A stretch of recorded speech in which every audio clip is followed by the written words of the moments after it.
Welcome to Sweet Life Beat Life. We hope this video helps. You start by preparing the file and app.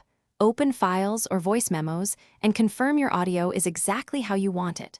Once done, launch GarageBand and create a new project using the audio recorder or keyboard template.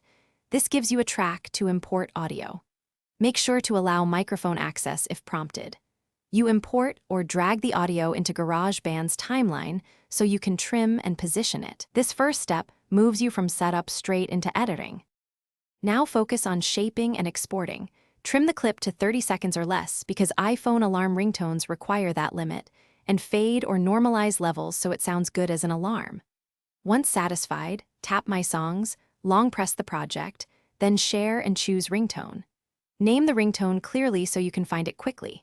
GarageBand will export the selection as an M4R ringtone file and install it into your iPhone sounds, completing the conversion step you need for alarms. Finish by assigning the ringtone to your alarm.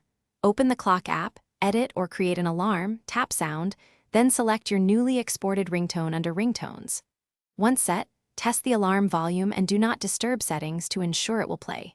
If the ringtone doesn't appear, reopen GarageBand and re-export, or reboot the iPhone to force the sounds list to refresh. Also make sure the ringtone wasn't exported longer than 30 seconds. If so, trim and reshare.